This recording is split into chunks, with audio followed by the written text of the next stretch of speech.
but I want to welcome everybody to our October program that the AAUW Northwoods, the American Association of University Women in the Northwoods, and the League of Women Voters of the Northwoods, we are putting this program on and co-sponsoring this program.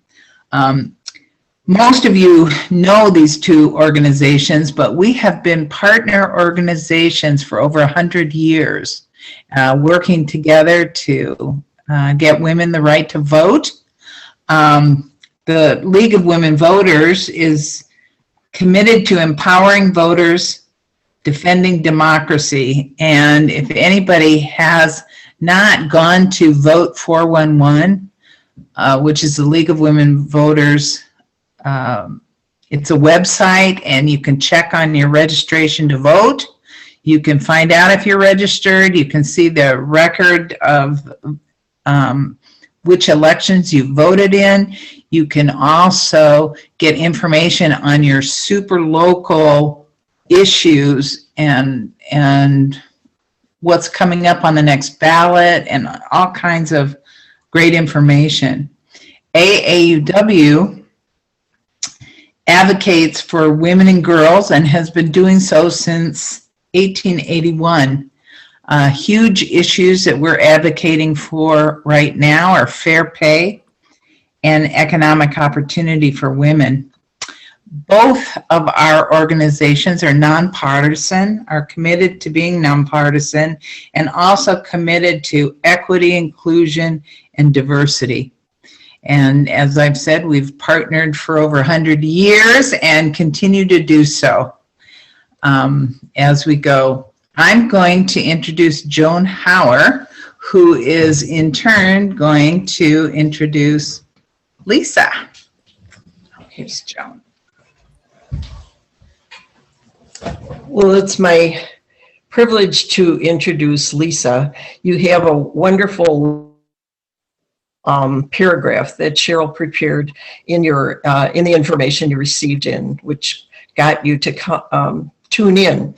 I've known Lisa since she was in junior high.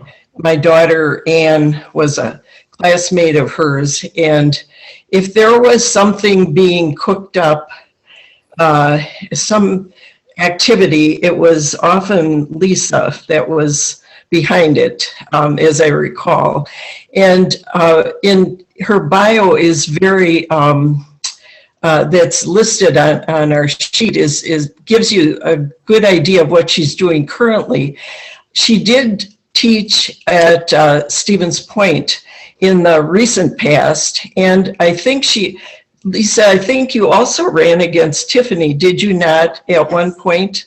Yeah, and that was, so it brings her, to this area. She really knows what's going on and has a real feel for the local politics, for sure. We're very intrigued in hear about your what you have to present it with your students, and look forward to hearing from you. So thank you very much for joining us. Thank you. Thank you so much, Joan. And thank you all for inviting me. I really appreciate this opportunity. I wish we were still running this field trip.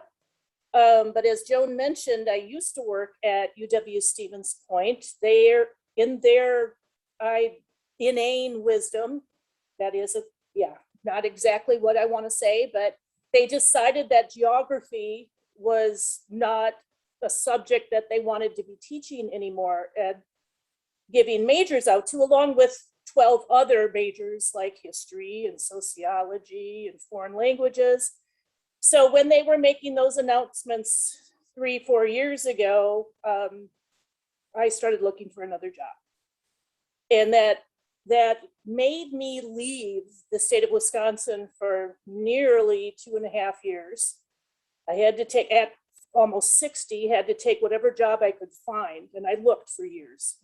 As you can imagine, at this age, it's difficult to find another position. But last year about this time, I saw an advertisement for a position at UW-Madison that seemed to be a perfect fit. It was the first day I started looking for something to come back, and I said, that's a sign. And I had an interview, and they offered it to me 20 minutes after we chatted.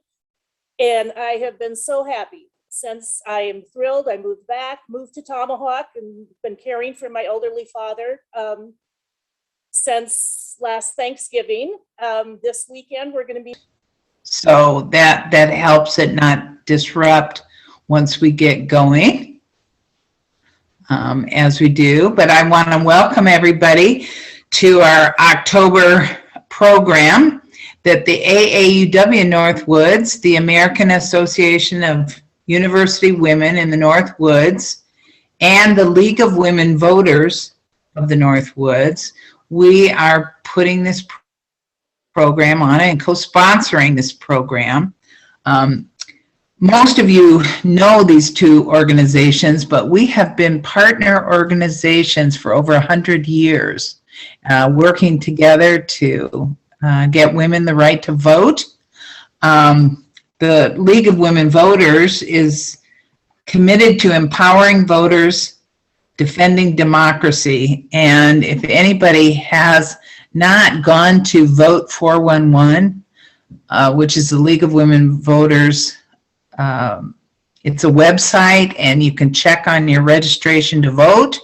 You can find out if you're registered. You can see the record of which elections you voted in. You can also get information on your super local issues and what's coming up on the next ballot and all kinds of great information. AAUW advocates for women and girls and has been doing so since 1881. Huge issues that we're advocating for right now are fair pay and economic opportunity for women. Both of our organizations are nonpartisan, are committed to being nonpartisan, and also committed to equity, inclusion, and diversity. And as I've said, we've partnered for over 100 years and continue to do so as we go. I'm going to introduce Joan Hauer, who is in turn going to introduce Lisa. Here's Joan. Well, it's my privilege to introduce Lisa. You have a wonderful paragraph that Cheryl prepared in your in the information you received in, which got you to tune in. I've known Lisa since she was in junior high. My daughter Anne was a classmate of hers, and if there was something being cooked up, some activity, it was often Lisa that was behind it, as I recall. And in her bio is very, that's listed on our sheet, gives you a good idea of what she's doing currently. She did teach at Stevens Point in the recent past, and I think Lisa, I think you also ran against Tiffany, did you not, at one point? Yeah, and that was, so it brings her, to this area. She really knows what's going on and has a real feel for the local politics, for sure. We're very intrigued in hear about your what you have to present it with your students, and look forward to hearing from you. So thank you very much for joining us. Thank you. Thank you so much, Joan. And thank you all for inviting me. I really appreciate this opportunity. I wish we were still running this field trip. But as Joan mentioned, I used to work at UW Stevens Point. They're in their inane wisdom. That is, not exactly what I want to say, but they decided that geography was not a subject that they wanted to be teaching anymore. And giving majors out to, along with 12 other majors like history and sociology and foreign languages. So when they were making those announcements 3-4 years ago, I started looking for another job. And that made me leave the state of Wisconsin for nearly 2.5 years. I had to take, at almost 60, had to take whatever job I could find. And I looked for years. As you can imagine, at this age, it's difficult to find another position. But last year, about this time, I saw an advertisement for a position at UW-Madison that seemed to be a perfect fit. It was the first day I started looking for something to come back, and I said, that's a sign. And I had an interview, and they offered it to me 20 minutes after we chatted. And I have been so happy since. I am thrilled. I moved back, moved to Tomahawk, and been caring for my elderly father since last Thanksgiving. This weekend, we're going to be moving him into an assisted care center. So that's why I found a place down in Madison, so I can be closer to my job again now. So while I was a Northwoods resident for a while, wasn't when I was running for office, I have been there and back and there and back, and now I'll be visiting more often. How's that? I miss it. My dissertation was on the Northwoods. It was called Upscale Up North, the Gilding of Wisconsin's Northwoods. And just, what has happened to the sense of community in the Northwoods as more and more people have come in with, a lot of money and buying a lot of fancy houses, but what's happened to the locals? What has happened to the local sense of community? It's grown in some places, it's become richer in some places, but anyway, we can talk about that another time. I want to talk about the Delta. So I am going to see, I've got to get to share my screen for you here and load this up. This one, I hope it's working, share. And are you seeing my slides? Do you see the blue banner? Okay, good. So I, kind of toyed with what kind of title even to make this, but other than the name of the trip itself, the environment and culture of the Mississippi Delta, I think the main thing about this is opening the eyes of myself and my students every time we visited. And that's why the Changing Minds, Changing Lives. I learned something new every single time I went on this trip, and I've done it probably 15 times now. It's a life-altering experience. It's heartbreaking. It's joyous. You'll probably gain 15 pounds with all the great food that you might have lost a little hearing from the great music we're listening to on the way too, but your life will be richer. So maybe we'll try to plan a field trip for everyone sometime soon, and I'll let you know when that happens. So let's start off by trying to figure out what is this Mississippi Delta that we're talking about. The Mississippi Delta itself, people would think of would be where the Mississippi River empties into the sea, but that isn't the case. The Mississippi Delta is what we call a vernacular phrase. It's a region, this is a floodplain, but it's not where the river is emptying into another body of water. Okay, so it's really, I'll show you where it is on a map shortly. So the where is the Delta? Why? Why are we studying this place? What makes this place so important that I take students there every year? Why do we keep going back? Who are these people, and how have the people impacted the land, and how has the land impacted the people? That's the big question there, and that's why we keep going back. So these are the key things we're going to talk about. So a vernacular region. It's neither a formal definition or a functional definition, like when we say we have like a county board. That is a formal definition of a region, okay? A functional region could be school districts and school district boundaries.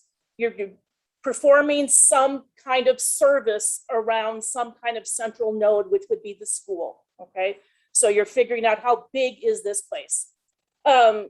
What with the vernacular region, it's each region has its own identity. It's defined by the perceptions of the people around it. We right now are celebrating the North Woods with this meeting, right? The North Woods is a vernacular region. Those that live there might have different definitions of what it is as opposed to those that are living elsewhere. And that's the same thing that's going to happen with the Mississippi Delta. Those that live there might have a different opinion or a different definition of what it means to be a resident of the Mississippi Delta. Those outside of it have a different perception as well. Not always, but it could be that way. Where is this Mississippi Delta? It is the northwest corner of the state of Mississippi, far away from where the Mississippi River empties into the sea. It is bounded by the Mississippi River on the west side and the Yazoo River on the east side. And the Yazoo River is right at the base of the highlands or the hill country in Mississippi. And it is a flat region. Flatter than Illinois, okay? It was a wonderful place to grow cotton and many other things because of the flat land. And every year, the Mississippi would overflow the banks from all the snow melt from us wonderful, generous people up north. And for tens of thousands of years, that fabulous topsoil that we donated to the South was deposited on this land in the South. So that's why it became such a rich agricultural wonderland for those that were expanding across our nation for the 200, 300, 400 years before us right now. Until about 100 years ago, when people started to realize they needed to try, or they thought they needed to try to control that river and build levees and such. So now that deposition of the topsoil isn't happening as regularly. So they're having to use fertilizers and other chemical means, artificial means, as opposed to getting our topsoil, which is now just dumping more into the sea. So we've got a really rich topsoil. I'm going to show you some maps here. So the one on the right, okay, that's the state of Mississippi in that green. That's the first map I showed at the very beginning. That green area is what is considered the Mississippi Delta, the vernacular region. When you look on the left side, that's just a screen capture from Google Earth, but you can see, can you see my arrow? Is my cursor showing up? Okay, so that same area goes from Memphis here and down right there to Vicksburg. That's where this is the Yazoo River that's going along the base of the hill country here. And then this is the Mississippi going up here. So you can see that the lighter colors here, that's all that floodplain. So it includes areas in Arkansas, it includes parts of Louisiana. The Mississippi Delta itself really does go on both sides of the river. The part we tend to focus on really is in Mississippi. Mississippi is the state that had the most challenges with Jim Crow, with inequalities, not to say the other parts of the South didn't have these issues. Mississippi had it the worst. So that's the region we're going to be looking at. So why here? Going back to the 5 questions I had at the beginning. There is such a rich culture that has grown out of the Mississippi Delta. Much of it due to hardship, much of it due to the enslaved peoples that are thriving as much as they can down there right now, but the formerly enslaved peoples, I should say. But the fact that happened led to some of the most wonderful things in the culture of the United States, such as fabulous music, wonderful food, some great literature. However, it also has led to a political system that I would say is still challenging in the South. That an educational system where the state of Mississippi ranks in the bottom 5 regularly, an economy that is not necessarily thriving. They've tried with agriculture, but it's still just the big landowners that are making a lot of money. The workers aren't benefiting from that. So there's a dichotomy. There's this real pretty side with all the fabulous music and food and everything, and then this other side where people are struggling. And that's why we go there. So what is this place? Who are the people that are there? Well, let's take a look at this map. I did not make these. I just grabbed them from the internet. I don't have mapping software anymore now that I'm not teaching geography. So I couldn't get to that, but I did borrow others. So you can see here the dark region right here. Highest concentration of people living under the poverty level. Where else are we looking? Reservations up here in North and South Dakota. Also reservation lands over here in Arizona and Western New Mexico. And then some of the border, Texas-Mexico border counties as well. And there's the Mississippi Delta again there. And then where is the highest percentage of African Americans in the country right now as a percent of the total, so that we know there are African Americans throughout the entire nation. It's just as a percent of all people in that particular county. And again, you can see with the Delta, high concentration. I was mentioning about the agricultural lands. Again, here you can see this is farms, not workers, but farms, and how much they're making all the way up the Mississippi River area. And what I mentioned, the Delta really does extend on both sides of that river. But again, what this is saying that it was a wonderful place to grow cotton and many other things because of the flat land. And every year, the Mississippi would overflow the banks from all the snow melt from us wonderful, generous people up north. And for tens of thousands of years, that fabulous topsoil that we donated to the South was deposited on this land in the South. So that's why it became such a rich agricultural wonderland for those that were expanding across our nation for the 200, 300, 400 years before us right now. Until about 100 years ago, when people started to realize they needed to try, or they thought they needed to try to control that river and build levees and such. So now that deposition of the topsoil isn't happening as regularly. So they're having to use fertilizers and other chemical means, artificial means, as opposed to getting our topsoil, which is now just dumping more into the sea. So we've got a really rich topsoil. I'm going to show you some maps here. So the one on the right, okay, that's the state of Mississippi in that green. That's the first map I showed at the very beginning. That green area is what is considered the Mississippi Delta, the vernacular region. When you look on the left side, that's just a screen capture from Google Earth, but you can see, can you see my arrow? Is my cursor showing up? Okay, so that same area goes from Memphis here and down right there to Vicksburg. That's where this is the Yazoo River that's going along the base of the hill country here. And then this is the Mississippi going up here. So you can see that the lighter colors here, that's all that floodplain. So it includes areas in Arkansas, it includes parts of Louisiana. The Mississippi Delta itself really does go on both sides of the river.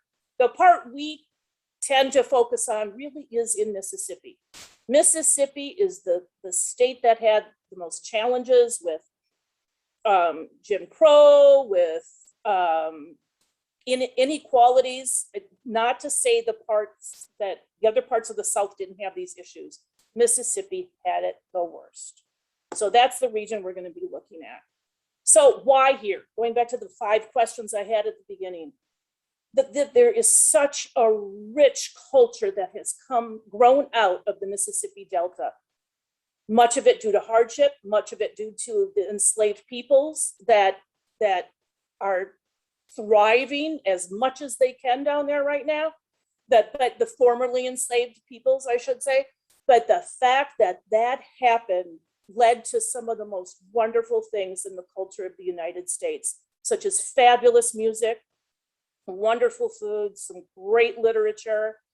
However, it also has led to a political system that I would say is still challenging in the South. That an educational system where the state of Mississippi ranks in the bottom 5 regularly, an economy that is not necessarily thriving. They've tried with agriculture, but it's still just the big landowners that are making a lot of money. The workers aren't benefiting from that. So there's a dichotomy. There's this real pretty side with all the fabulous music and food and everything, and then this other side where people are struggling. And that's why we go there. So what is this place? Who are the people that are there? Well, let's take a look at this map. I did not make these. I just grabbed them from the internet. I don't have mapping software anymore now that I'm not teaching geography. So I couldn't get to that, but I did borrow others. So you can see here the dark region right here. Highest concentration of people living under the poverty level. Where else are we looking? Reservations up here in North and South Dakota. Also reservation lands over here in Arizona and Western New Mexico. And then some of the border, Texas-Mexico border counties as well. And there's the Mississippi Delta again there.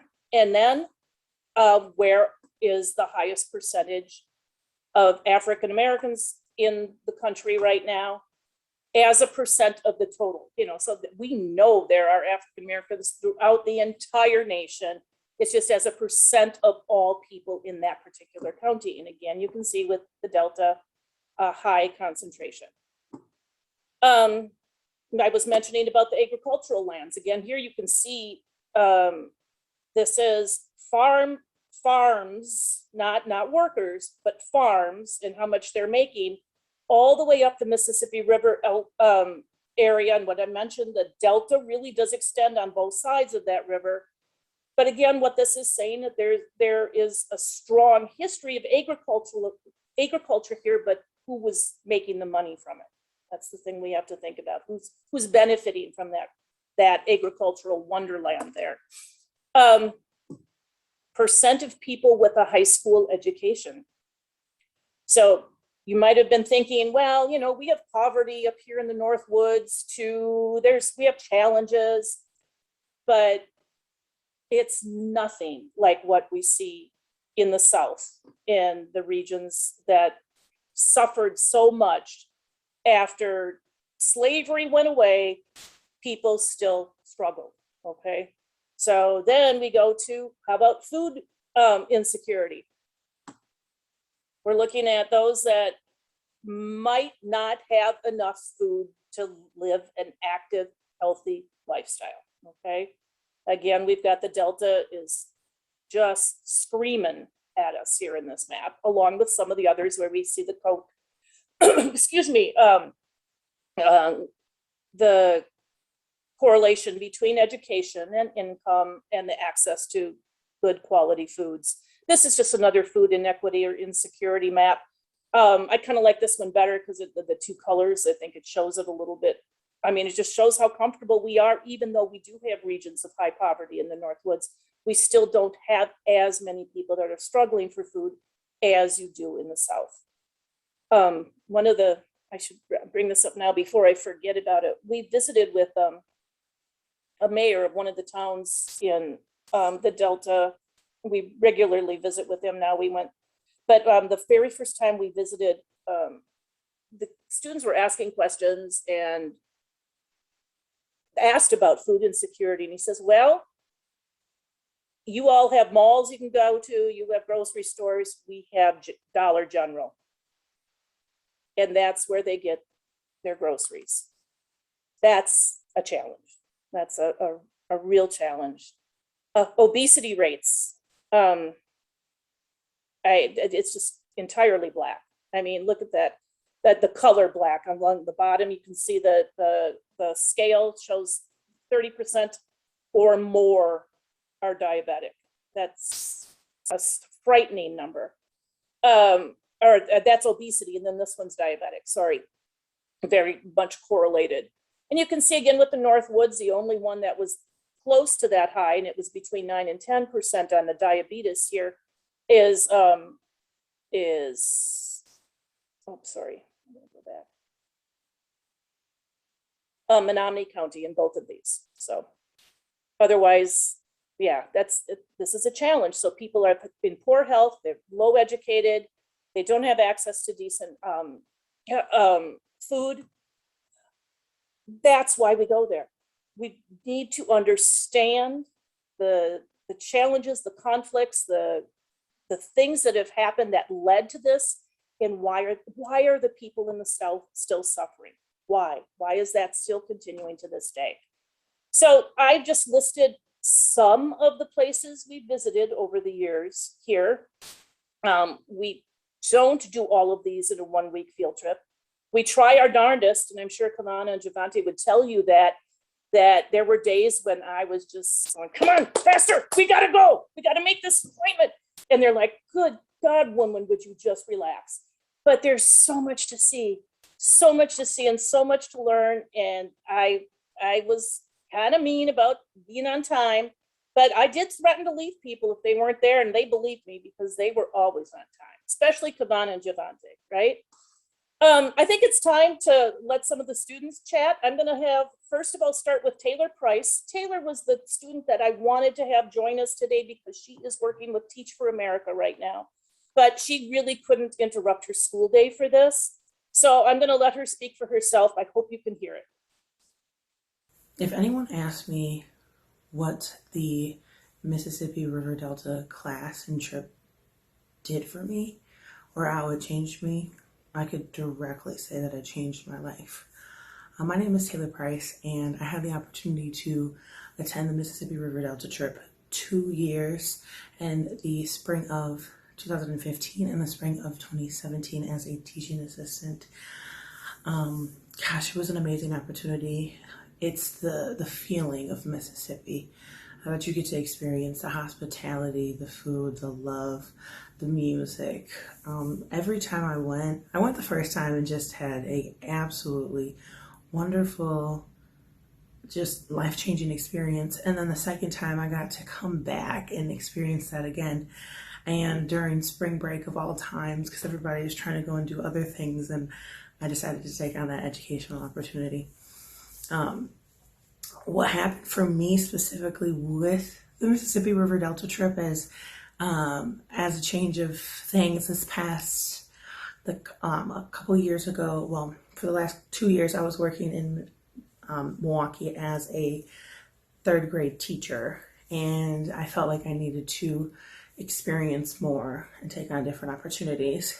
And I got the opportunity to apply for a teaching program that placed me in the Delta. So for me personally, the trip didn't only just change my life in college, it actually had a direct influence into my transition down here.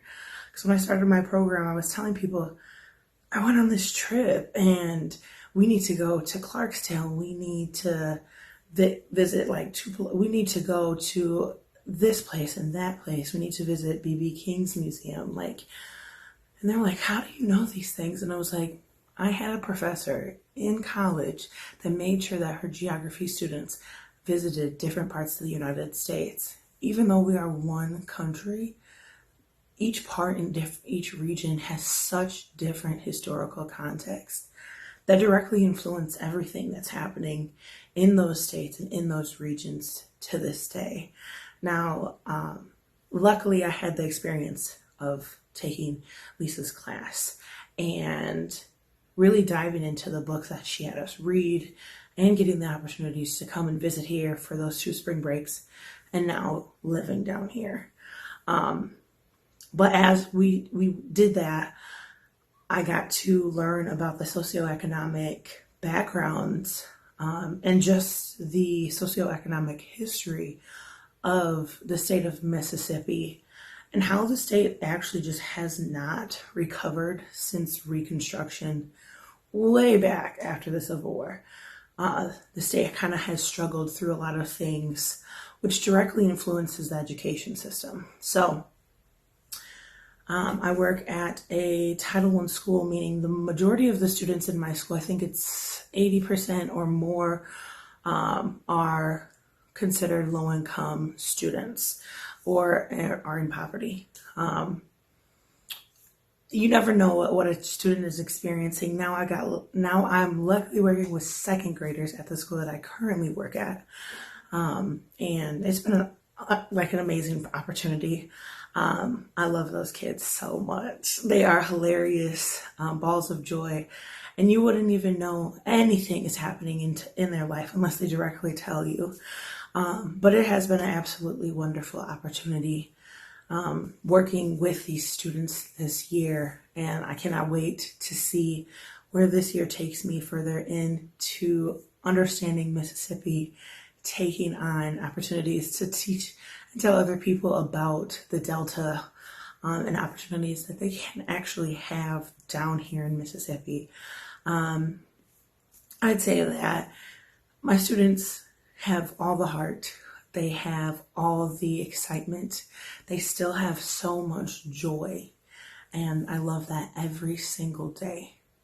And that's the reason why I come back, is for their love, for their joy, and the genuine excitement that comes from me teaching them and them learning from me. So meeting Lisa Theo and taking her class changed my life forever. And I can speak to that every single day I exist, especially now that I'm down here in Mississippi. But my students, this has been a wonderful opportunity. I would not be as comfortable as I am in the Delta or in the state of Mississippi if I had not taken that course. But I hope you enjoyed the presentation, and all I can say is, thank you, Lisa, for the wonderful opportunity in pushing and encouraging people from Wisconsin to experience places elsewhere. Hello, and thank you for the opportunity to get to share my experience on the Mississippi Delta Geography and Culture Tour. I'll try to be brief, but for anyone who knows me, sometimes that can be difficult. I was able to go on this class trip 3 years ago when I first met Lisa in UW-SP.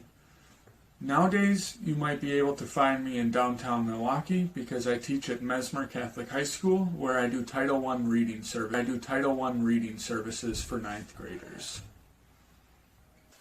After going to college for 7 years in what felt like forever, there was no class at all that could even touch the experience and wealth of knowledge and enjoyment that I got out of the class that I took with Lisa. During our trip, me and a team of 2 other guys decided that we were going to take a look at how we could bring this information of what we did on our trips to the public. Because we noticed a lot of interesting things about what could happen if we started embracing and supporting our interdisciplinary courses and opportunities that would touch students from around our entire campus. On this particular trip, we had 38 students, of which represented 19 different majors. So that broad scale of being able to pull in students from all over the campus should be something that's recognized and celebrated, because that's where you can truly start developing rich learning environments and experiences that go beyond just what we typically experience within our classrooms. One key component to our project that we used to get community outreach about our project was Google My Maps. Using this, we were able to take all the destinations which Lisa visited over the course of her last 5 trips to the Mississippi Delta region and put those together in one accessible place so that you could go through and view different photos of that location, any composite videos that we have created with photos from our students, or also taking a look at some of the descriptions, and other things that you can do in the region. This is a great way to explore some of what we got to see. At the end of this video, I'll make sure to add a QR code so that if you want, you can scan that photo and pull this up on your phone or on your computer at home whenever you would like. There will also be a short Google URL on there that you can use to find this project as well. Now, up next, you're going to see 4 different locations that we got to travel to with brief videos. I apologize for the abruptness of the song changes, but hopefully you enjoy. And one last shout out to Lisa. Thank you so much for being the matchmaker that you are. As you'll see in the first video, the non-test model, Allie, that is my girlfriend. We have happily been together now for 3 years. And it's all thanks to our Mississippi Delta Geography and Culture trip since she got stuck next to me on the bus. Thank you again so much, Lisa, and I hope you all have a wonderful rest of your day.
Grandmama was my cornbread.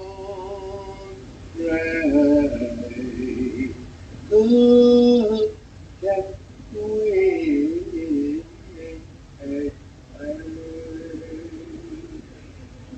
Thank you very much for tuning in. There we go.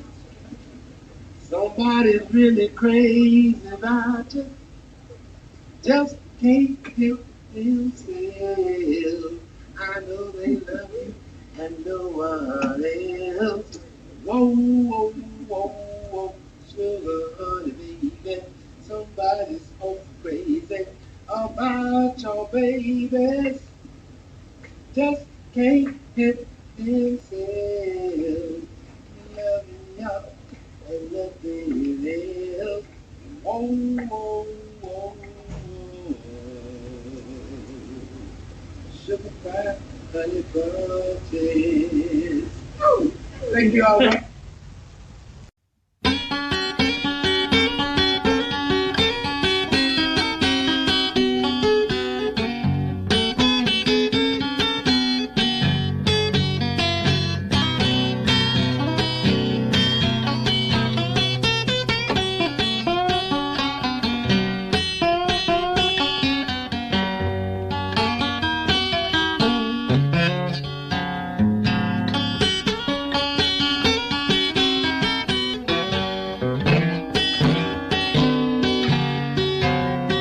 Girl, I'm going ready, moon on.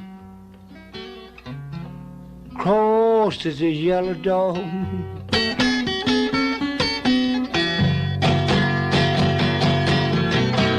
Lord, I'm going ready, moon on. Cross is a yellow dog.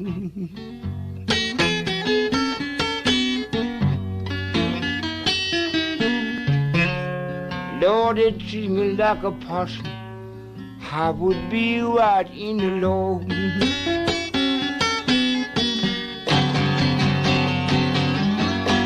Lord, you be good to me, and I'll sure be good to you.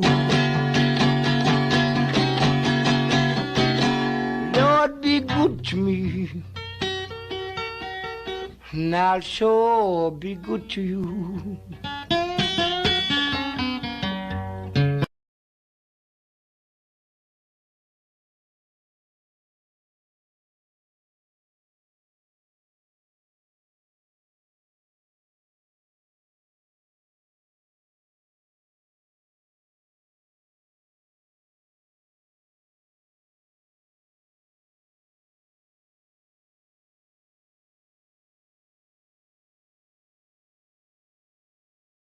About my experience.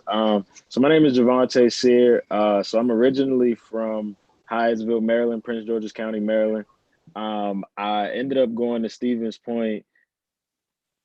I really don't even understand how I ended up in Stevens Point, Wisconsin. To be honest with you, I still sometimes think back to how it all happened. But I ended up at University of Wisconsin Stevens Point. I was there for 4 years. Sorry about that. I was there for 4 years, and I ended up actually going on this trip to the Mississippi Delta twice, 2 years back to back for my spring break trip.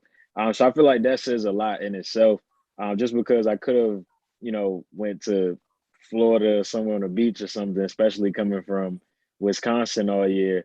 I could have did that for spring break, but I decided to go to the Mississippi Delta, and like Miss Theo said, it's flat. There's nothing else. There's nothing else there but land.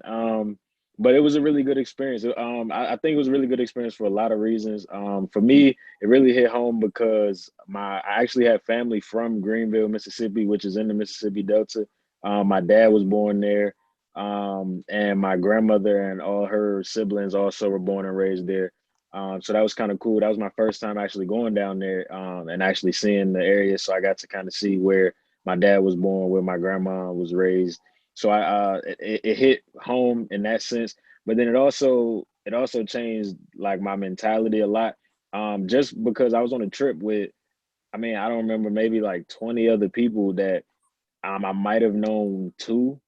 And everybody else, I've never met before. And, we're trapped on this long bus ride, down to Mississippi. And we're with each other for, a whole week, in this random place, learning all these things and kind of all having these realizations that, our life isn't really as bad as it could be. Because a lot of these people in this area had a lot worse struggles than us. A lot of them were living in, kind of like shacks almost, that like kind of look like the wind blew too hard, their houses will fall over. And it's kind of like, wow, I'm complaining because, I'm a broke college kid and some of these people barely, got a roof that could stop the rain from coming in. So it just kind of, made me realize that everybody's different. Everybody lives different lifestyles. And it kind of made me realize that I am a little more fortunate than I thought. And it also made me realize that somebody has to make these changes and help to change these communities. So one of the things that I ended up doing after coming back from, I don't remember if it was the first year or the second year that I went, but I actually went to Miss Theo and told her that I wanted to pick up an urban planning minor, so that I could start to do these things in my community and other communities around the country, like the Mississippi Delta. And now I'm involved in real estate. I am involved in construction as well.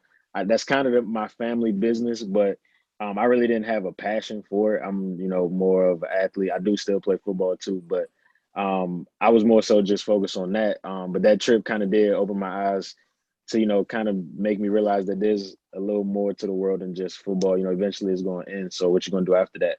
And my goal and my plan is after that to go back into these different communities and kind of, help them move forward by bringing in little things such as grocery stores. Like I kind of took it for granted that I got a 7-Eleven walking distance away from my house. And then I got another grocery store 5 minutes away from there. And then I got 2 more grocery stores, a 10-minute drive up the street. So I took that for granted. And then going places and talking to like the mayor of Morehead, Mississippi, and him telling us like, I'm the mayor, I'm trying to help my people, but like, we don't even have a grocery store in our city. So little things like that kind of just stuck with me over the years. And I think it was 2016, 2017, or 2015, 2016. I'm not 100% sure. But that was a while ago. And these are things that still stick with me. I actually just found some of the things that I got from that trip, which is kind of funny. I found like my Morehead license plate and some other things like that I got from the trip. That was kind of cool. But yeah, that's pretty much my experience from the trip. I can answer any questions if anybody does have any questions, or I could either pass it to Kavon and let her kind of talk, and then we could answer questions after, whichever one works for you or works for me.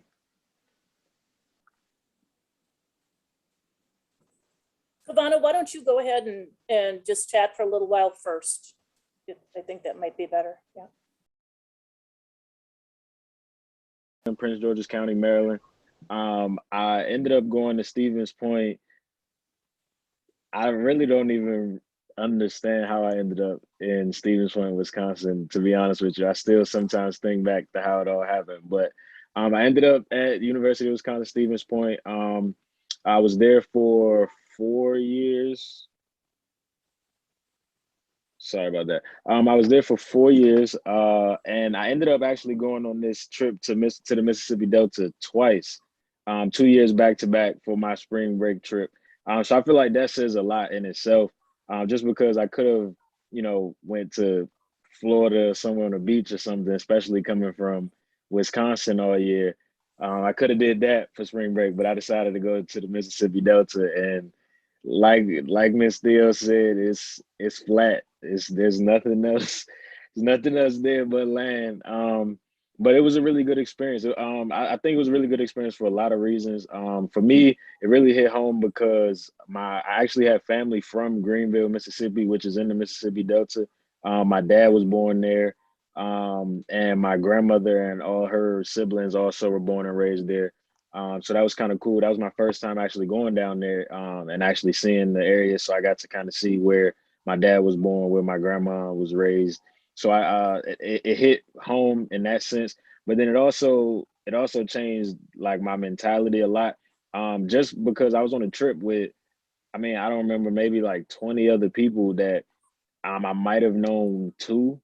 And everybody else, I've never met before. And, we're trapped on this long bus ride, down to Mississippi. And we're with each other for, a whole week in this random place, learning all these things and kind of all having these realizations that, our life isn't really as bad as it could be.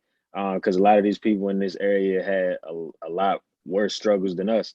A lot of them were living in, kind of like shacks almost, that like kind of look like the wind blew too hard, their houses will fall over. And it's kind of like, wow, I'm complaining because, I'm a broke college kid and some of these people barely, got a roof that could stop the rain from coming in. So it just kind of, made me realize that everybody's different. Everybody lives different lifestyles.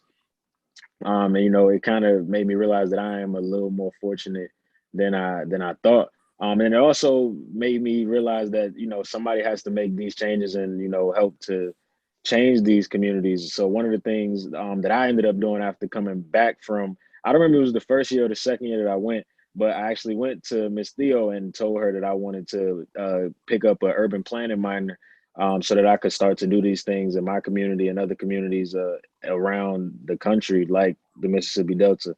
And now I'm involved in real estate. I am involved in construction as well. That's kind of my family business, but I really didn't have a passion for it. I'm, you know, more of an athlete. I do still play football too, but I was more so just focused on that. But that trip kind of did open my eyes to, you know, kind of make me realize that there's a little more to the world than just football. You know, eventually it's going to end. So what you going to do after that? And my goal and my plan is after that to go back into these different communities and kind of, you know, help them move forward by bringing in little things such as grocery stores. Like I kind of took it for granted that I got a 7-Eleven walking distance away from my house. And then I got another grocery store 5 minutes away from there. And then I got 2 more grocery stores, you know, a 10-minute drive up the street. So I took that for granted. And then going places and talking to like the mayor of Morehead, Mississippi, and, you know, him telling us like, you know, I'm the mayor, I'm trying to help my people, but like, you know, we don't even have a grocery store in our city. So little things like that kind of just stuck with me over the years. And I think I went, it was 2016, 2017, or 2015, 2016. I'm not 100% sure. But that was a while ago. And these are things that still stick with me. I actually just found some of the things that I got from that trip, which is kind of funny. I found like my Morehead license plate and some other things like that that I got from the trip. That was kind of cool. But yeah, that's pretty much my experience from the trip. I can answer any questions if anybody does have any questions, or I could either pass it to Kavana and let her kind of talk, and then we could answer questions after, whichever one works for you or works for me.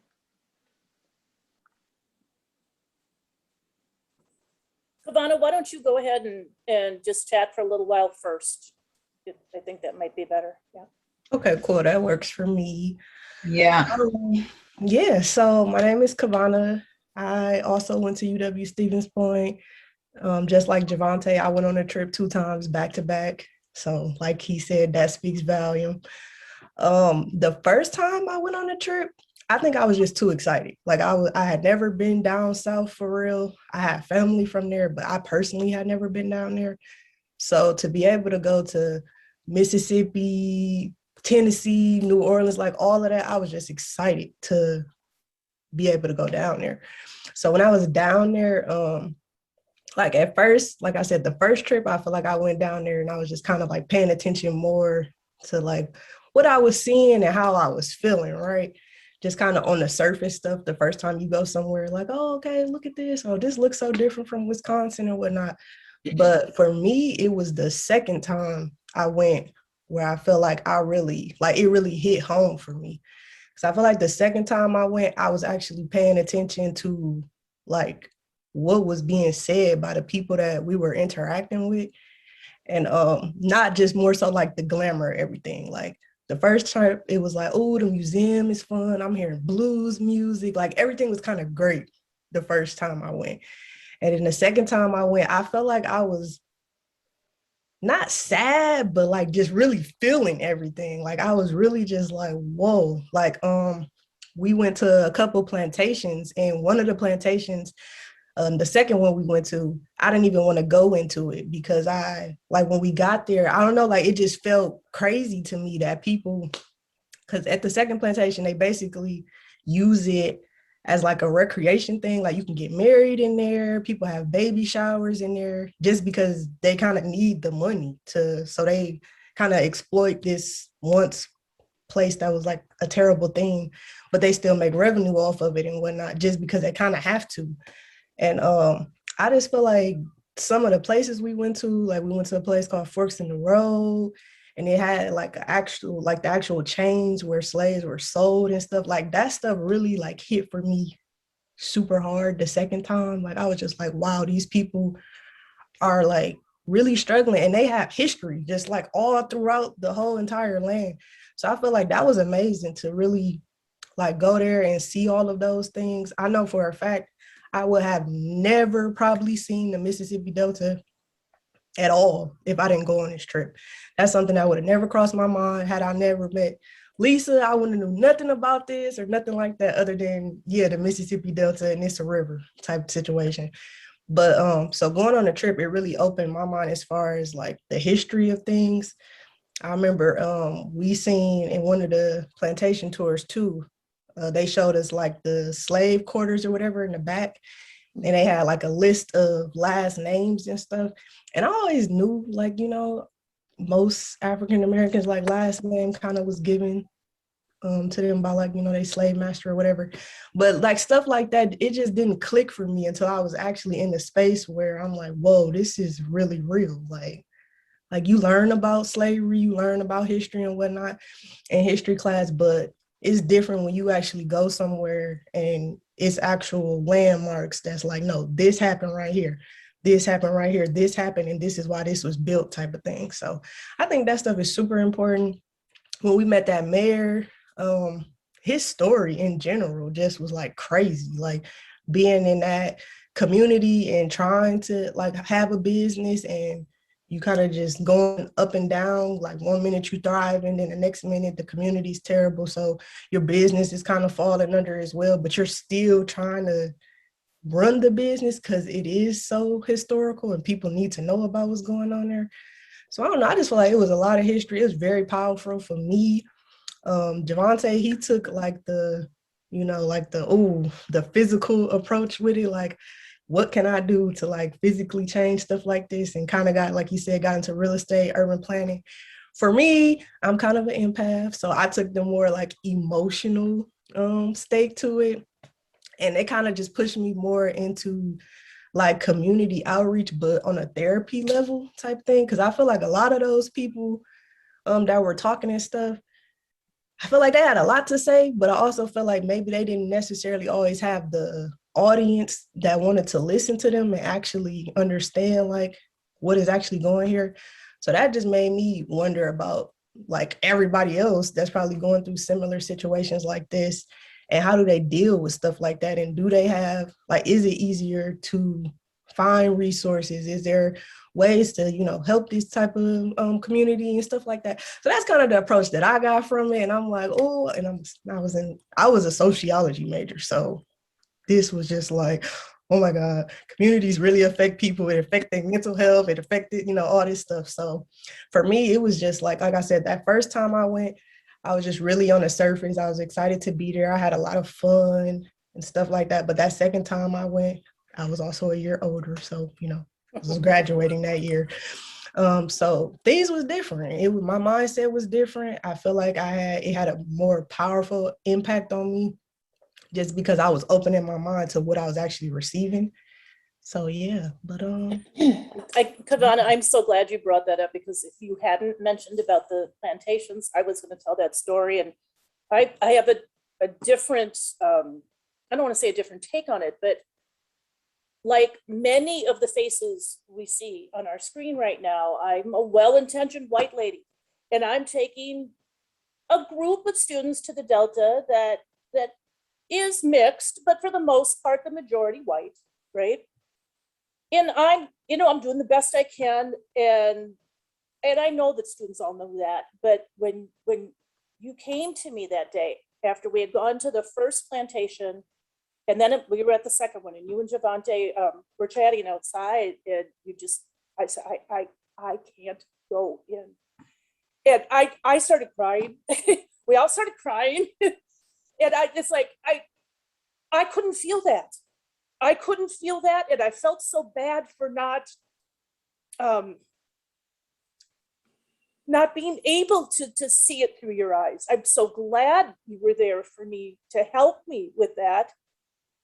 It was my role to be helping all of you, but it was heartbreaking, heart-wrenching. We don't go back to that one anymore, to that plantation tour. We show pictures, but there's so much learning that goes on this trip that is not necessarily at a museum, not necessarily in listening to a lecture. We brought along wireless microphones on the bus. So after we would be at a place like this, and then we'd be wait about an hour and a half drive to the next destination, we'd pass the microphone around and ask people to share if they wanted. You know, nobody was required. Everybody had to speak once during the day, and it some kind of reflection on something that happened the previous day. It usually turned into a massive therapy session, I think, and that's honestly, more learning was happening in the bus as we were talking about what we just saw than when we were seeing the things. I think it was a really great experience, and people really became really dear friends. The last 2 years that I ran the field trip, we started inviting retirees along on the trip as well. And we had 1 year, we had a history professor and his 14-year-old son, but we also had 2 74-year-old retirees on the trip, former school teachers, women who had marched in the 60s, you know, so we had the array from 74 down to 14 and every other decade in between represented in an age group on this bus. And having that perspective was the best learning ever, I think. It's just hearing from so many different perspectives. That part was the best for me, from what I remember. Just for those of you that didn't get a chance to see I'll briefly tell you what the trip is. We take this motor coach, nice motor coach with wireless and a bathroom and everything. We pretty much drive all the way to Memphis. Then we wake up the next day, we go to the National Civil Rights Museum. If you have never been, you really should. Fabulous museum, really wonderfully done. We go to the Graceland some years. I stopped doing that one. It fits in with the music part. It doesn't fit in with too many of the other things. People can do that anytime. Sun Studios, where many of the music greats recorded. Then we head into the Delta, and we go to a number of museums. There's 3 different blues museums. We don't necessarily always go to all 3. We go to where Emmett Till lost his life and where he whistled supposedly at the woman in the grocery store. We go to the 3 burial sites of the blues great Robert Johnson. Yes, he has 3 different burial sites, and you can look that one up on your own. We visit Staple Cotton, which is a cotton cooperative. This one is a little different. This is it's a marketing cooperative for the cotton growers in the South. They have a little different perspective on the racial inequities in the South than we normally hear it throughout the rest of the Delta. It's mostly white business owners that are there, and since they are a marketing co-op for farmers, there are Black farmers in the South. There aren't a lot, at least not on a large scale. So it's a little different history we hear from them, but it's good to hear all sides when we're down there. We tour Vicksburg battlefield. We also talk to the Army Corps of Engineers about controlling the river. I mentioned that 100 years ago is when they decided we need to try to control the river and the flooding. And we go and meet with the engineers there and talk about why we can't do that. And we were lucky enough to be at the Army Corps of Engineers research station the spring after Katrina hit.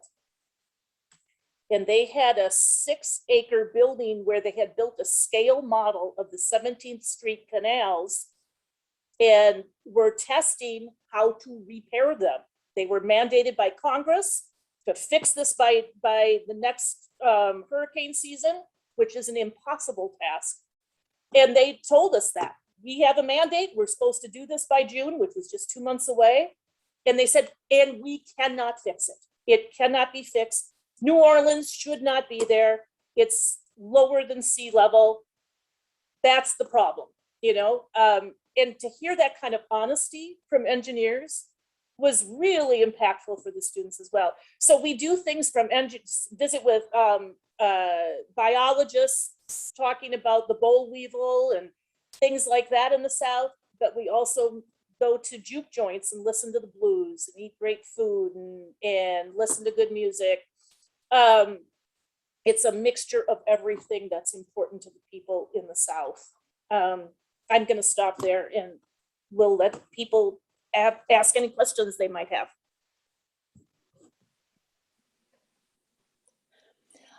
I have a question for Javante or Kavana. I'm sorry. Kavana. Kavana. Okay, Yeah, I'm sorry. No, that's Kavana.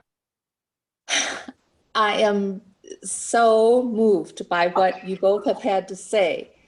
How do you think that an individual, a state, or our federal government can change things for people in poverty, in food deserts, in low education, and social injustice? And I say shame on Stephen's Point for canceling this course. I am most disappointed. I know that's a big question. If you want to just take one portion. I mean, go ahead. You can go first. Okay. I would say, to me, it all starts with knowledge. Like I said, Lisa's trip was able to show me things and make me care about things that I had no idea even happened or was going on.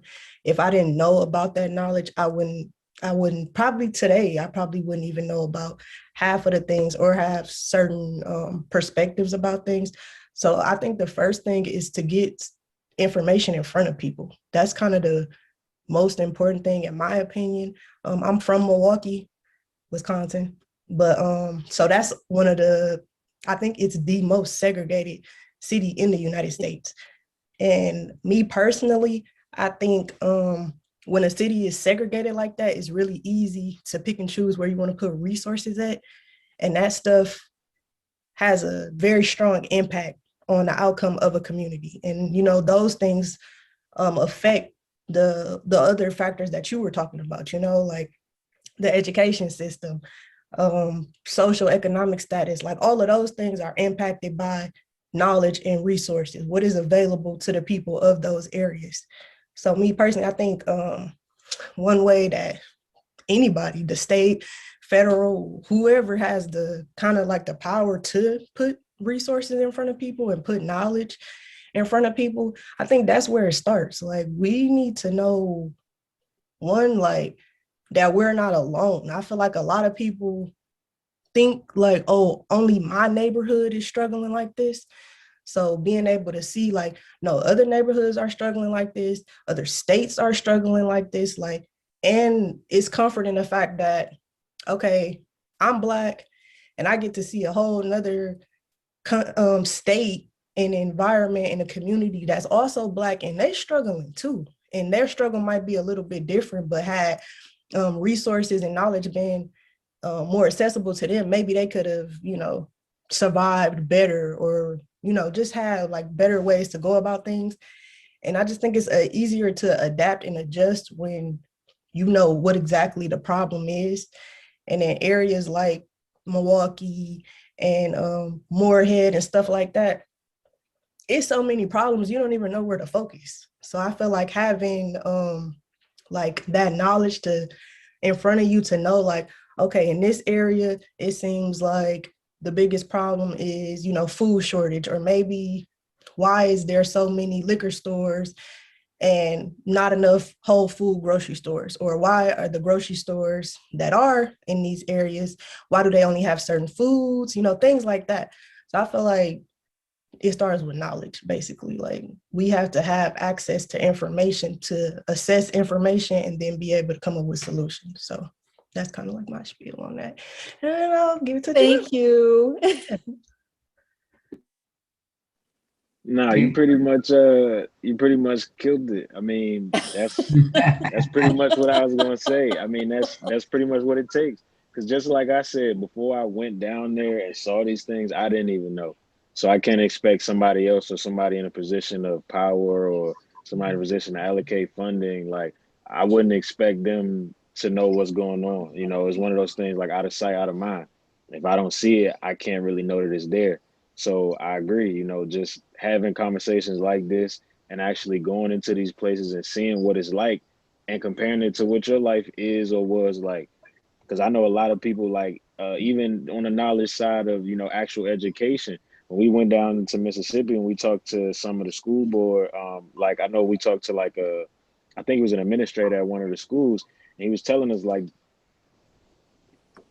and he was telling us like they don't even have textbooks, like new textbooks, like, and if they do have textbooks, they don't have enough for everybody to get, you know. And I know that's something that, you know, I was fortunate to have when I was in school. Everybody had their own textbooks. You know, it's kids who don't eat, it's kids who parents, you know, might not be there to cook breakfast in the morning and they don't get free breakfast at school. You know, I was lucky enough as a child to get free breakfast, so I could compare those things and see like, okay, these are some of the things that I had when I was growing up. Why don't they have these things? You know, and what are some of the things that we can do to bring these things to this community? And like Kavana said, it does have something to do with funding and the misallocation of it. You know, a lot of the communities in certain states get more funding than these other communities, which is based off the fact that they don't really know that these communities are struggling as bad as they are. They might just say, okay, yeah, I heard that they're struggling, but we all struggling. It's like, yeah, we are, but you know, come take a, you know, take a walk in our shoes one day and see if your struggle is the same as mine, and see if you would want to allocate, you know, a couple dollars this way instead of this way. So I think, you know, like Kavana says, it's just knowledge, being present, being able to see what is actually going on, and then having these discussions. You know, what is needed? What do you need? What do you need to be successful? I need breakfast. I need books. I want to learn. I just can't get to school on time because I got to take care of my 3 siblings. You know, like different things like that. Just talking and figuring out what people in different communities actually need. You That's know, great. Oh, go ahead, Debbie. I see that people are using their little blue hands, which is a great idea if you want to ask a question. And I see that Dorothy wants to. Sounds good. Thank you. Dorothy Sky? Yeah, can you hear me? Yes. I wondered what the two students, what the content of their conversations and the comments that went on between them and their nuclear families and friends back here in Wisconsin after these trips. Good point. That's a question for Kavana and Jovante. When did you tell your families, and what were the conversations? Me personally, I know one of the funny conversations that I had when I first got back home was with my dad, because like I told you, he was actually born there. So it's kind of funny because I'm like, hey, I didn't know you was like really from like the country. Like, it ain't nothing out there. So that was kind of a funny conversation, but it also did kind of open up the door for me and him to have, you know, a kind of deeper conversation because, you know, luckily enough, my grandmother, they moved from Mississippi when my dad was really young, to New York and Connecticut for a while. So he grew up there mostly. So he kind of got to experience a little different type of lifestyle. And if it wasn't for that, who knows if I would be here or where I would be, you know? So that was a conversation that it was kind of deep just because, you know, it was kind of like my dad actually explaining to me, like, you know, I actually have family still there. You know, like I actually have cousins and people who, you know, I grew up with, or, you know, I might, you know, still go out and visit and, you know, to see how they're living compared to how I'm living. You know, it really does show you the difference between, you know, the different communities and how that really affects, you know, how where you growing up and how you grow up affects where you can get to, and, you know, what opportunities are actually there. Because I'm pretty sure, you know, if it wasn't for him moving out to New York and my grandmother being, you know, so into education, she, you know, she was a teacher. So for her to, you know, be a teacher in New York and all of that, that opened up a lot of doors for him. You know, he ended up going to boarding school and things like that, which I'm sure, you know, he would have never even thought of if he was in the Mississippi Delta. I'm sure none of them even have boarding school on their mind, let alone, you know, regular school sometimes, with some of the other problems that they had. So that was an interesting conversation that I had when I came back home. That's great. Thank you. Kavana, do you want to jump in on that too? Yeah, so my conversations, it was interesting. They were kind of all over the place. My grandma, she raised me.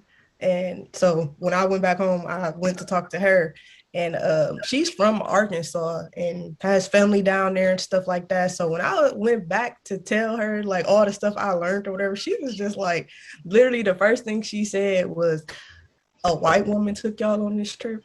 And I was just like, yes, like Lisa is different. Okay. She's different. She's different or whatever. And so she just kind of like literally wanted to meet Lisa after that. Like she was just like, how does this woman know about, you know, like all of this stuff or whatever. So that was kind of like our on the surface conversation. Like I said, the first time I went, I just was like, just taking in everything. The second time I came back, though, the conversation was different. My grandma, you know, she said the same thing. She was like, "Oh, you know, like, did you enjoy the barbecue?" Like everything that I talked to her about the first time, she kind of brought up. And I was just like, "Yeah, but I want to talk to you about, you know, this, and that." And then she just kind of was like, "Whoa, like, that's a total, you know, different shift than you had the first time or whatever." So it led to conversations like about my family history, our health history, like all type of stuff that I never really even thought to think about. But just like I've never asked my grandma about, you know, like our finances back in the day, kind of how she grew up and stuff like that. But that second time I went, those were the things that I were thinking about on the way back. Like I'm just like, dang, I wonder, you know, how did my grandma grow up and whatnot. And she was telling me like, "Oh yeah, like, you know, I grew up on a farm and I had to get chickens and eggs, like all of this stuff that like I said, my grandma raised me. I lived with this woman for years, and it wasn't until I went on this trip that I actually found out about how she grew up and whatnot." And she was just telling me like, yeah, you know, life was different, way different back then. Like the things, not to, you know, compare any type of struggles or anything like that, because a struggle is a struggle regardless. But yeah, the stuff that they was going through and like racial injustices and stuff back then was just like, whoa, like that's extreme, right? But you don't know, like I said, I didn't live during those times, so I didn't know anything about those things until I was presented with this type of information. And I'm just like, oh, like, you know, and granted, she was born and raised in Arkansas, so not, you know, in Mississippi or whatnot. But like Lisa said, the Delta goes kind of through all of that. And she was just able to touch on like, yeah, you know, because she was raised on a farm and stuff, when it did flood and when crops went bad, it was a struggle on top of a struggle for, you know, the family to make ends meet and whatnot. So it was crazy. Like I didn't know we had like acres of land and stuff down there. Like I really found out like a bunch of stuff that she probably would have never told me, or maybe when I got older or something. But conversations that probably wouldn't have been had I not came back and asked specific questions that were inspired by going on this trip. So those are kind of the conversations we had. You know, we talked about how good the food was. I was like, no, I think Memphis got the best barbecue for sure. And she, I don't know. I think you should try it first. So, you know, we had those conversations, but then we also had those tough conversations too. Like, where did my last name come from? Is this our real last name? Or, you know, was this given to us by, you know, stuff like that. So it was kind of, you know, it was like a little nice conversation. Yeah. Louise, you're muted, so unmute before you talk. What I wanted to ask was, did you meet any people while you were down in the South? And do you have contact with those people now? And if you do, how is that going?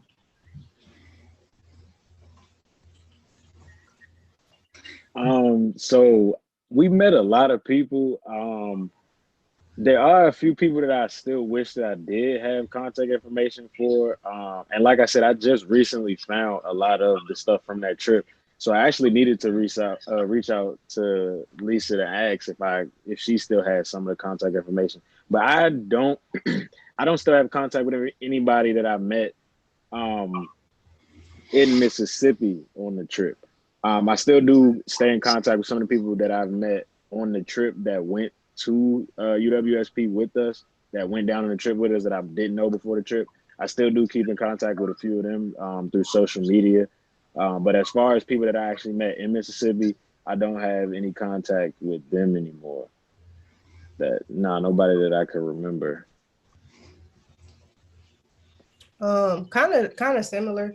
The only thing, cause like, and kind of like Javante said, cause I'm pretty sure this mayor, like me and Javante, we're talking to the Moorhead guy, the mayor there, and he gave us like his information and everything because we wanted to come back on our own and everything. And I think we did send him like an email and tell him some stuff like, oh yeah, you know, like we from here, da da da da. But then over time, like we kind of just didn't, you know, maintain our relationship or whatnot. Which now is kind of like, dang, I wish I would have. But so, you know, Lisa, you know, if you still know those people and whatnot. But yeah, because later I ended up working for Habitat for Humanity. So it was just like stuff was kind of full circle and kind of back around that area. But yeah, like he said too, the people, because I think I knew like 3 people that went actually to UWSP that was on that trip. But like Lisa said, the dynamic was so vast. Like it was people that was like 3 times my age on the trip. It was a kid and, you know, all type of stuff. So those people that I met, I definitely keep in contact with some of those people. But as far as specific people that I met in Mississippi and, you know, all the other states, no, I do recommend people when they talk about they going to those areas, though, I'll be like, oh yeah, we had a tour guide. His name was Barney, I think, or something like that. And if y'all can get him, make sure y'all get him because he's fun. And you know, and just kind of like the places we went to, I kind of just like recommending those things. Like, oh yeah, I went to this place and it was really cool, and you know, stuff like that. But specific people though, no, not really, unfortunately. One thing that really comes to my mind, and I would like feedback from both of you guys, and you too, Lisa, is what we're hearing now. There's this big debate about critical race theory, which really is not,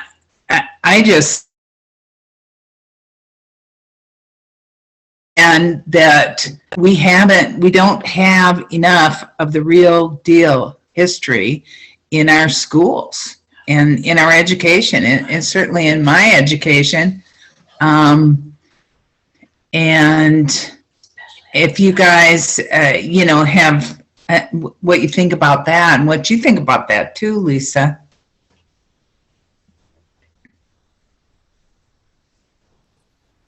Well, honestly, if everybody could take the field trip, we wouldn't need to have the discussions as much about critical race theory.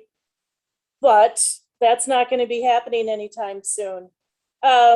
Honestly, it saddens me that our educational system is being silenced, I think, right now. Those that want to talk about important issues like this are being discouraged from doing so, or there's talk of that type of thing. And I think just one example of after the Civil War, and initially many of the formerly enslaved peoples were farming in the South. Some had land, but 40 years later, because of the Jim Crow laws, because of what was happening in the South, they made it impossible for the Black landowners to keep their land by coming up with arbitrary tax laws, by whatever was happening, so that there were fewer Black landowners in the South 40 years after the Civil War than there were 5 years after the Civil War. Things like that children are not learning, adults aren't learning, things like that, and wondering why are things so bad in the South? How come it's so bad? Why is that? and it's a blaming the victim thing instead of looking at what were the institutional patterns that were happening that created these challenges. I honestly, I'll get too emotional about this, but the fact that those that teach these kind of subjects are being eliminated in the colleges too right now because of the budget crises that are imaginary or real, whatever you want to go with on those, and saying, well, we've got to streamline and get people into the jobs or into the majors that are going to get them jobs. Well, I think both Pavana and Javante here have proven that you can be in urban planning, you can be in business. Chris Eber.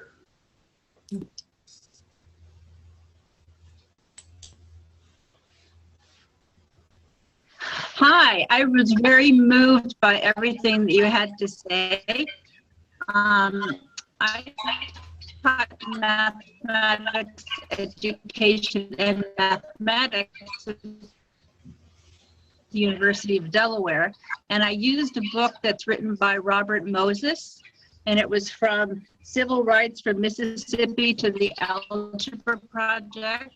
So I don't know if any of you have heard of him. He actually just died about 2 months ago, which really saddened me. So this was part of my regular curriculum that I use with prospective teachers.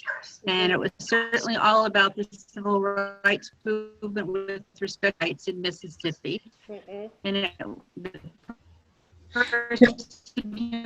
Chris involved in Mississippi was Ella Baker, and some of you may have heard of Ella Baker. This has died because nobody else sort of got who he was or what he was about. So I am so happy.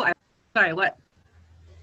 The sound is really bad from your speaker. Sorry. So maybe you want to put it in the chat to everyone. Okay, I'll do that. Okay. Thank you. Or it may be a problem with limited bandwidth. Chris, maybe if you turn off your video, the audio will work well. That's possible. Yeah, that's good. Thanks, Dorothy. Are there other folks that want to ask some questions or comment? Debbie Roeder, I would like to just ask Mayor Greg Holland, that is whom you met, of Moorhead, Mississippi. What did he have to say about your questions, about the poverty, about education, about social injustice, about all the things that are so important to living? I have no idea if he is a white man or if he is a black man. I don't know. But, you know, I just think this is just, I'm very sad to say that if the mayors of the city cannot stick up for their people, the people that they are governing, how can the state stick up for the people they are governing? And, you know, the federal government, I mean, I'm really upset about this. And I'm sorry to say to my fellow UW members that I have been very, very moved by all of this. And Lisa, thank you for providing or for helping us understand with your students, not providing your students, because they are not commodities. They are young people and they are important. And I am just most upset by everything that I have heard. And gosh darn UW Stevens Point. For crying out loud. No. To be fair, they didn't necessarily get rid of my class. They got rid of the entire major. Okay. Oh, I know. Well, they threatened to. They threatened to. That's, yeah. Their loss. But to you have these wonderful students. That's the part that was the worst. You have the wonderful students, and I hope they continue in the terrific. In their studies. Well, one thing that this really brings to attention to me is just recently, you can see exactly why COVID disproportionately has impacted poor and populations of brown and black people even more intensely because of what you have been sharing with us and the information, the charts. We can see that where there's less health care, where there's an intensity of poverty, why there's been such a higher rate of COVID. Are you, Javante and Kavana, seeing that too?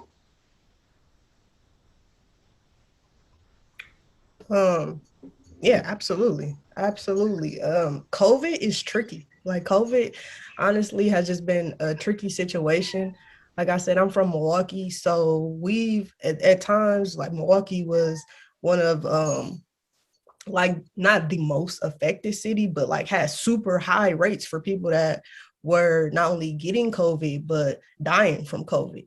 And obviously they, made it publicly known that African Americans were at a higher risk for certain stuff and, things like that. So all of that was just very alarming in itself, especially considering the fact that like just the history of Western medicine and how like that just with Black people is so much like politics, I guess I'll say, for lack of a better word, like just around those things. But yeah, it's definitely impacted the community, those communities for real. People have been pretty much forced, some people, to either get a vaccine or you can't work here anymore. So that's impacting people financially. People have kids, things like that.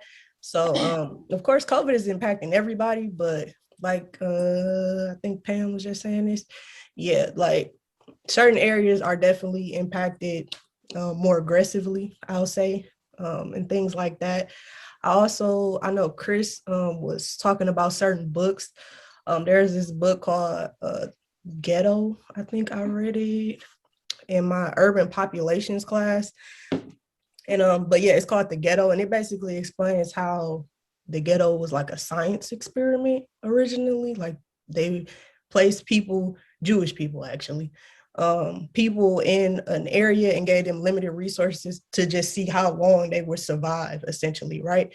And then kind of like came up with, social systems and stuff like that based off of what they observed.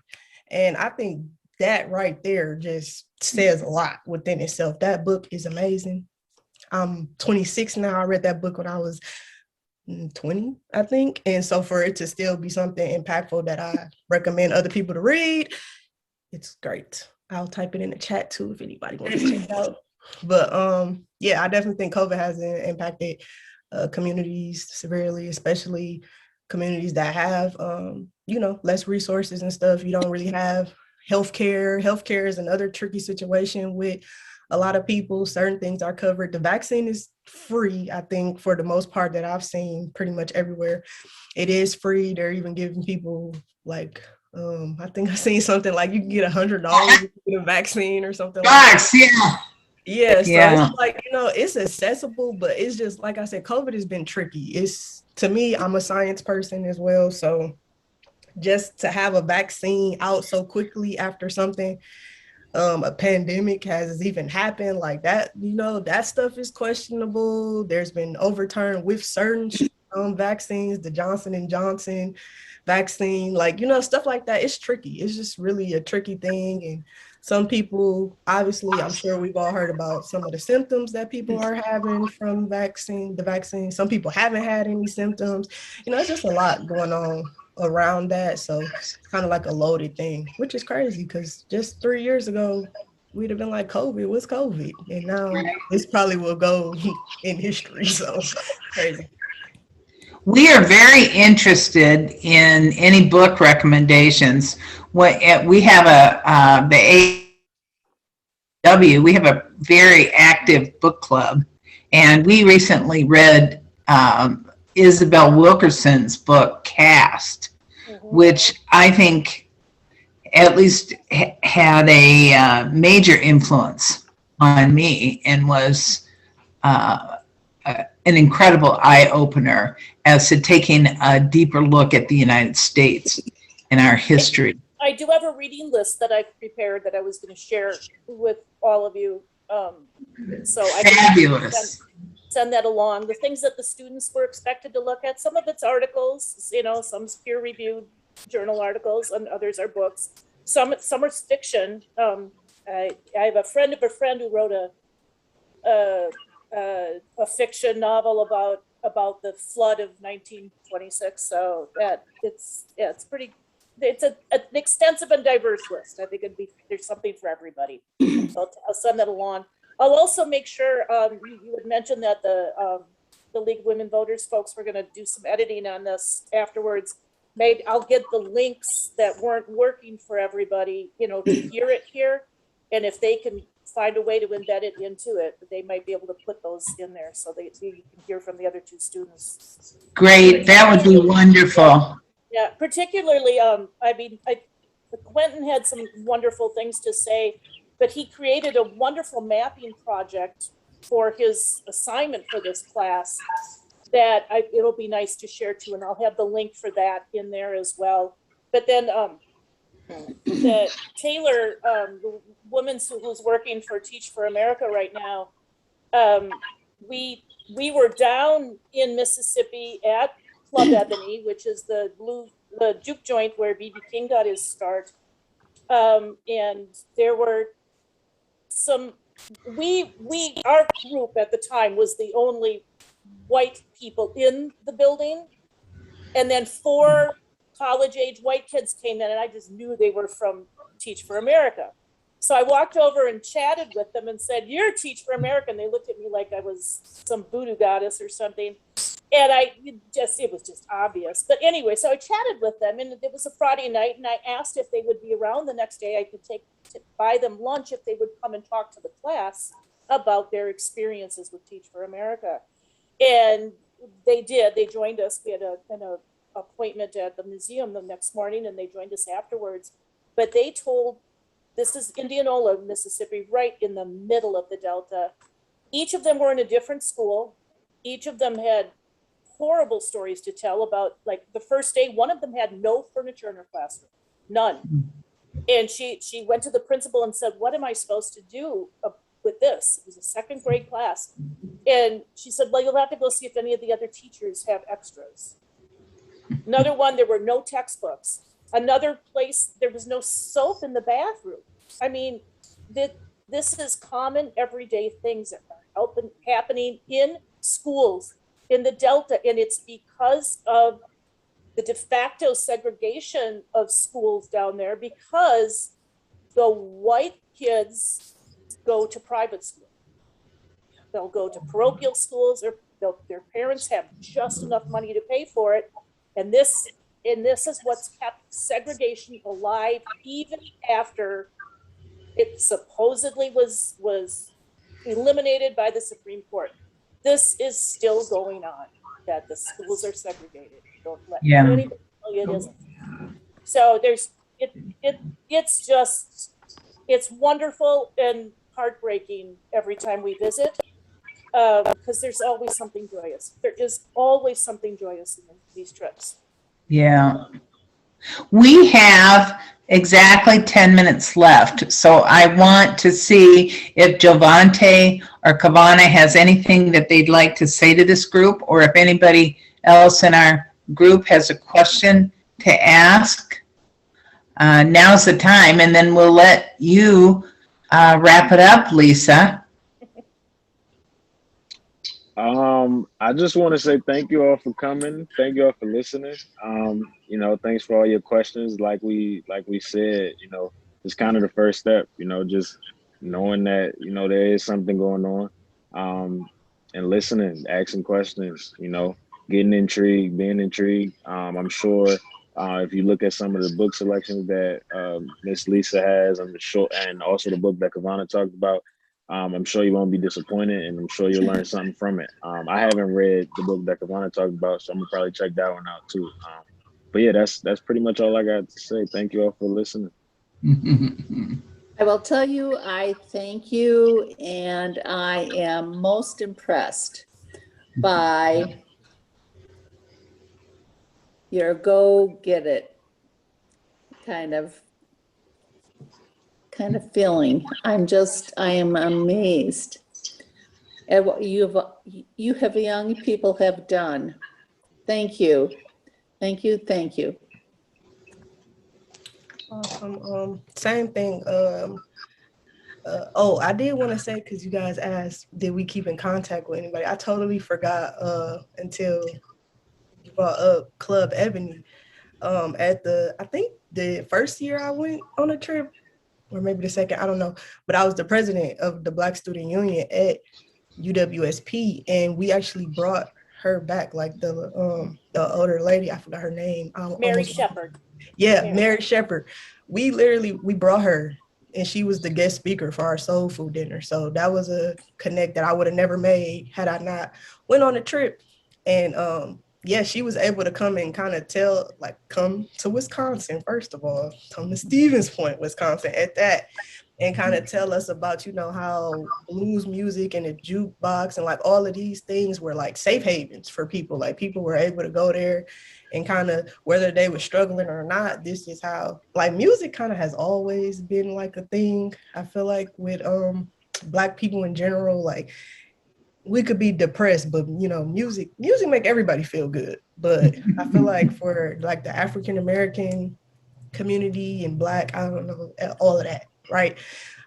Music is important to us. Like we use that to cope, like, you know, singing songs and stuff like that. So it was important. So meeting her, she was able to come back to this event that had like 300 plus people and just kind of like elaborate on that. Like, this is how this stuff impacted us. This is how music has helped us through these times, and, you know, gave us something to kind of celebrate when there was really nothing to celebrate at all, you know, about what was going on type thing. So that was definitely a connection that I made from there. Again, thank you, Lisa, for that. Lisa was at the Soul Food dinner, so she knows. But yeah, so that was something that was great from that. Also, just in general, like Javante said, thank y'all for creating this space for us to be able to come and be vocal about the trip, how it impacted us and things like that. And I hope y'all take, you know, it's one thing to listen, actively listen. That's what I hope you guys were doing. But to, you know, listen to, you know, stuff and whatnot. But to me, it's like, what do you do with the information right after that? Because anybody can sit down and listen to somebody talk. But what did you actually take away from this? How do you feel? I know Debbie said, you know, she felt a lot. She you know, there was a lot going on and whatnot. But that stuff, like, to capitalize on how you feel in the moment. Like, don't just hear these things and then go back to your everyday life. Because this trip for us was 4 or 5 years ago now at this point. But this is still life for people down there. You know what I'm saying? So, like, don't just, if you can, like, you know, if there's some way that you can impact people, which I think pretty much everybody on this call, you guys are a part of a lot of different things, this group specifically. So just putting yourself in front of us to receive this information, giving Lisa the platform to, you know, share her knowledge and stuff like this. I want to thank y'all for doing that. I want y'all to give yourselves a pat on the back for doing that. There's some people that won't even simply listen. So I just want to thank y'all for doing that. And, you know, hopefully this is the initial step into something else, you know. Well, we deeply appreciate your your honesty and your sharing this information. Dorothy, you want to say something? Yeah, You I have wanted to to ask, unmute. I wanted to ask Kavana a question. Kavana, you mentioned that you were the president of the Black Student Union at UW-Stevens Point. And what do you think is the right balance between blending and bonding? By that, I mean between becoming a member of the greater student body versus having your student union. What's the proper role? What's the proper function of the blending versus the bonding, the integration versus, I don't want to call it segregation, but it's bonding. Yeah, for sure. I think, like you said, the key word is balance. Like that's essential. Like, I don't know if all of y'all have ever been to Stevens Point or seen the university or whatnot, but this is definitely a predominantly white campus. And people, Black people, me, like I said, I came from Milwaukee. A lot of the other Black students that were here and still are here, we came from cities, like bigger cities. Like Javante, he's from the DMV area, so you know, DC and stuff like that. So coming here is already an adjustment. You know, not even getting into the social aspect yet, just geographically, it's an adjustment because things are a lot smaller. There's not a lot to do and things like that. But then once you add on, you know, being around the, you know, the white people being the majority people, when I went to a city, oddly, I lived from Milwaukee and I lived in Milwaukee, but I went to a school on the south side. So if you guys know Milwaukee, the south side area is mainly like Hispanic and Latino and stuff like that. So I went to a school that was actually predominantly Hispanic and whatnot. But so when I came to Point, it was an adjustment because I never been around like so many white people, but I was used to being in areas where I wasn't like the majority, right? But Point, the balance though, so that's the Black Student Union is, to me, it's essential because you have to, for you to get comfortable in the whole student body, like you said, you have to have a space where you feel like you can connect with people that are experiencing things how you're experiencing them as well. So being able to sit down and talk to somebody and be like, dang, are you the only Black kid in your class too? Or, you know, I can't have that conversation with somebody who white. Everybody look like them in the classroom, you know? So they're not gonna feel how I feel when I walk in the classroom and I feel like I'm the, you know, the student representation for all the Black people in the world, you know? So having that small space in a bigger space is so important because we're able to come together and kind of unload and kind of like, you know, celebrate and talk about the things that matter to us. Like Juneteenth, a lot of people didn't even know about Juneteenth at UWSP until we made it a thing. Like we like, no, you know, 4th of July for sure. But also there's something else too. And we want y'all to be knowledgeable about that, just like y'all want us to be knowledgeable about the 4th of July and the importance behind that.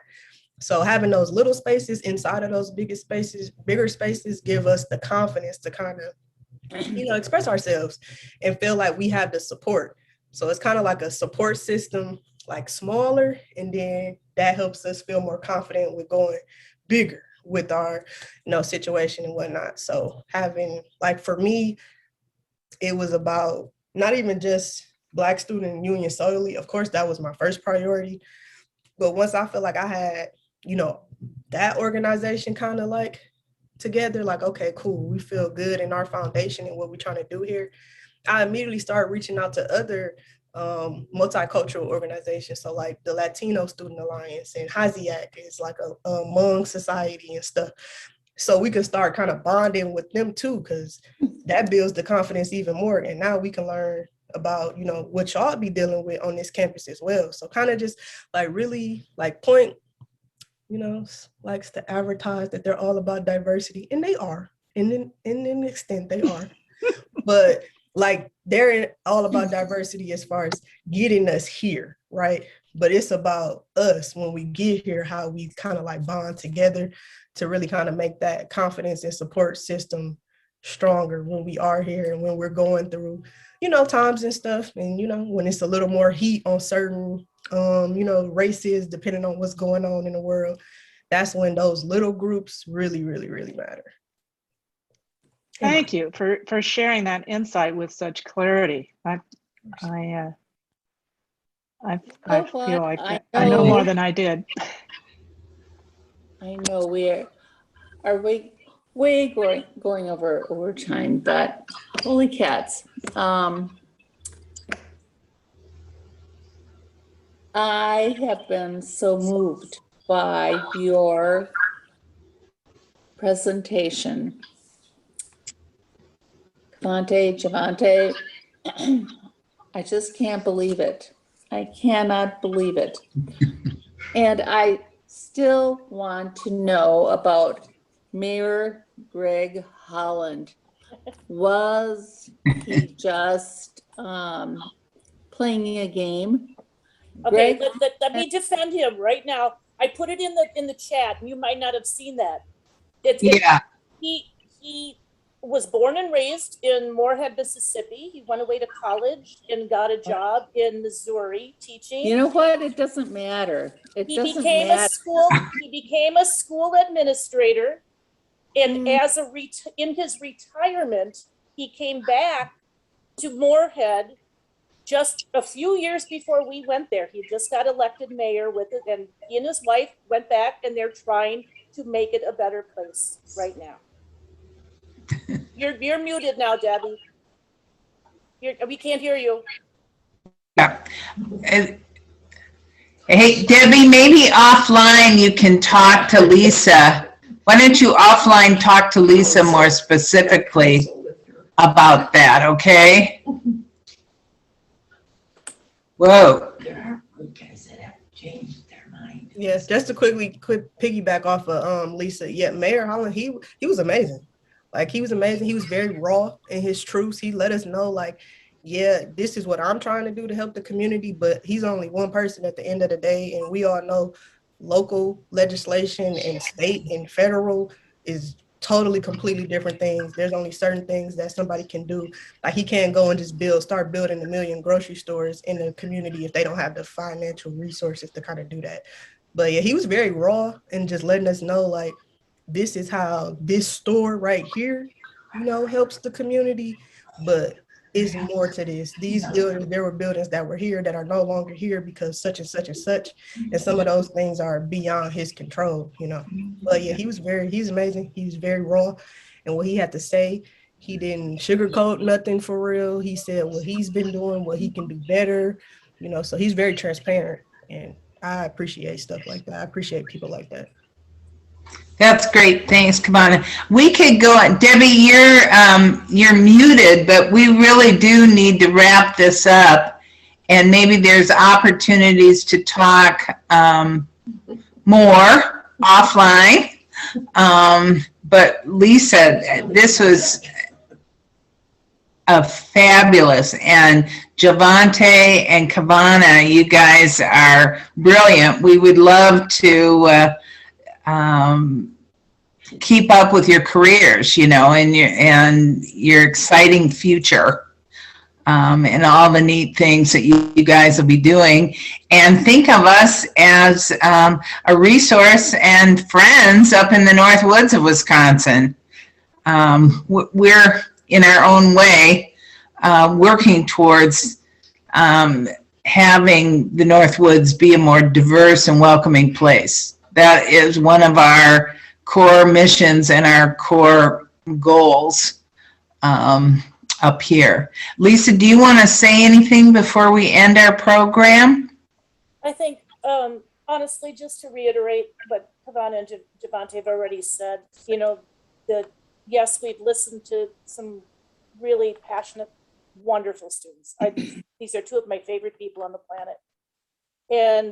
But we have to keep the conversation going.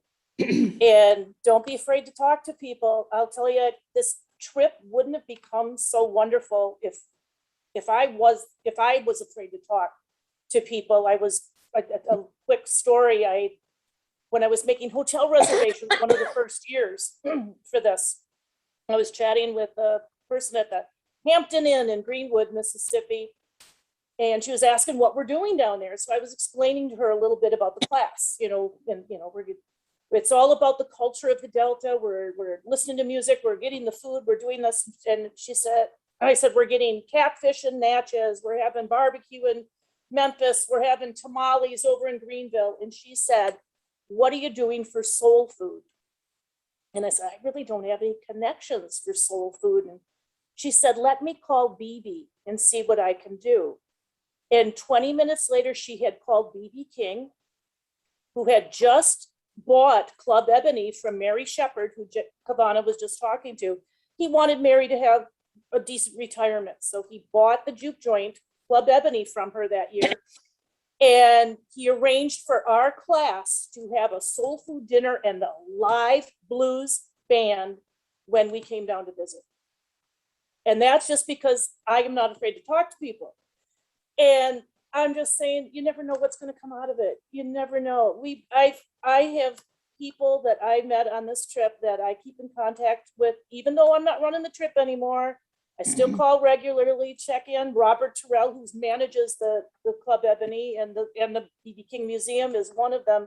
He used to be a music promoter before, when Debbie was talking about, the mayor a bit. There's Robert's one of those like the mayor, where he went away for his job. He was a pretty big music promoter in LA and Chicago, but he got to his retirement and realized, I've got to do something for my people. I want to do something for my people. He went back to Indianola, and he's trying to turn things around in these core Delta towns. And then, of course, COVID, but whatever, there's always going to be something. My whole thing is, let's just keep the conversation going, whether it's here, whether it's with people you see in the street, whether if you're traveling somewhere, keep the conversation going. Absolutely. Absolutely. Well, I think I speak for everyone here. Thank you so much. This was a wonderful program. And we just appreciate so much. Thank you. And if I can get another field trip going sometime, we'll let you all know. Hey, we'll want to go. We'll be first in line.